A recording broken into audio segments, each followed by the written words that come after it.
and enhance national unity.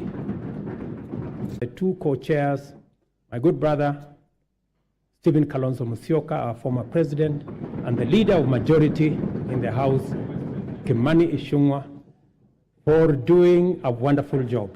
Congratulations, gentlemen. I salute the courage and patriotism of my fellow leaders who have embraced national dialogue and engage and encourage all of us to keep up the noble work of bringing Kenyans together. There is so much to report about the progress we have made in serving the people of Kenya and transforming our economy. I have provided only a summarized highlight of the most salient instances of transformational progress in my address. It is my pleasant duty to hand to the Speaker.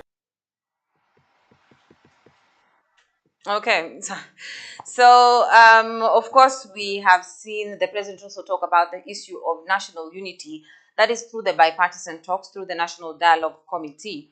And one question that has been raised is the fact that, yes, we have a National Dialogue Committee that has been put in place to address different issues affecting Kenyans, including the cost of living, which is now currently the focus of the bipartisan talks, and of which we know that clearly in 1 or 2 weeks from now, they are supposed to submit a report after concluding this particular talks.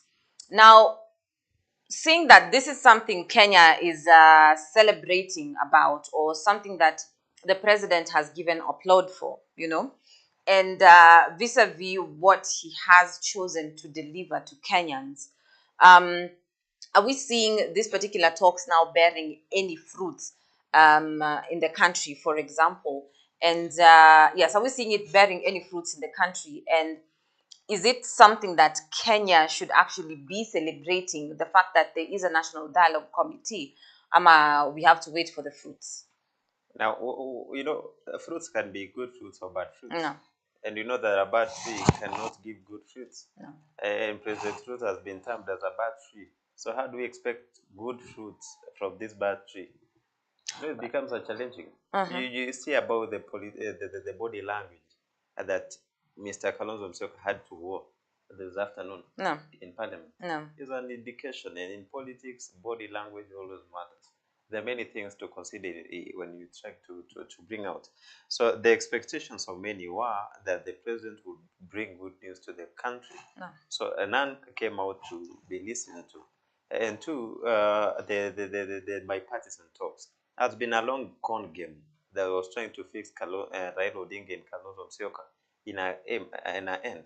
And what Raila Odinga could have realized at the moment is that you want to exit the stage while he's still popular. You want to exit the political stage, and you've seen him trying to handle and give it power to Kalonzo Musyoka. So Kalonzo, it's like he's going to be given a stick to continue with this mantle. So you find out that with him, he has been disappointed with the president already, and they are expecting a greater disappointment even in the report. So let me challenge you. Do you want to believe that they are not aware of what the report will be? Of course, they are aware. They are always aware. You know, it's only Kenyans who don't know what the report will be. And they will be waiting until it's being discussed is when they know. But the principals, if Kimani Ichung'wah, Kalonzo himself, they are the ones who make the report. So they know what's going to be. So you saw Sifuna the other day saying that they will not accept this report if the cost of living has not been addressed. In as much they want to be enticed with the opposition leader, something that ought to be there. So it's not going to be a guarantee to them as a Mio Umoja coalition to easily accept these favors of the president.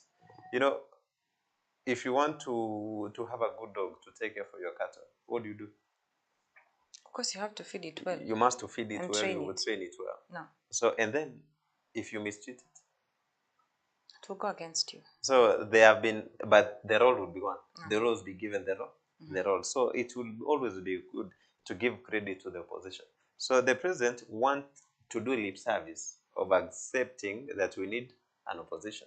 But in real, in heart, you don't need opposition. You want everybody to be united with you. You can never unite a country that you divide. You brought the narrative, we against them. You told us that there are dynasties. You are a hustler, and you bring the pain for a hustler. So the dynasties are the ones trying again to fight for the hustlers. So about Kalonzo and the bipartisan talks, those are not fruits. And if they are good fruits, they are going to be bad fruits. Yeah. Okay, now as we wind up on this particular topic before we move on to the next one, so looking at a country like Kenya, since the elections up to right now, currently 1 year plus, with the kind of manifesto that President William Ruto and his team gave the country before, and also with the kind of promises that they gave the country after they were in power, what would you have envisioned, or what do you think Kenyans or the hustler who was targeted would have envisioned to be part of the State of the Nation address come a time like this? Pardon? I'm saying, since the inception of this current government, right? Since they came into power, of course, they had a manifesto. They had promises that they made before they got into power and after they got into power.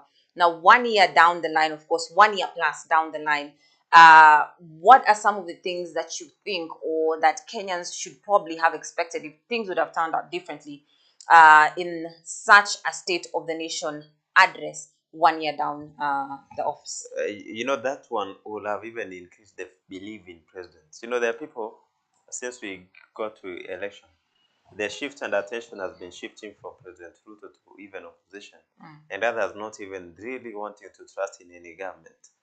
Talk about the entrepreneurship sector. Someone who wants to start a business now is taking a lot of money and time to start a business. And talking about the cost of living, there has been a song in the chorus every day in out. We sing about that song. So about bipartisan is all a long game, con game, just as I said, just to tame Raila Odinga and Azimio from going further demonstrations. If they could have continued doing demonstration, and thank Lord, Baba discussed about it. He told Kenyans that I left demonstration because you were saying I was destroying your businesses. So there are people who never really trust in the Constitution. The Constitution has given room for peaceful demonstrations. So you saw how the deputy president, you saw how the police, and they killed innocent lives at the expense of demonstrations, so that to brand Azimio as distractors. And then they had to leave the demonstrations, maybe to go a peaceful discussion and conversation about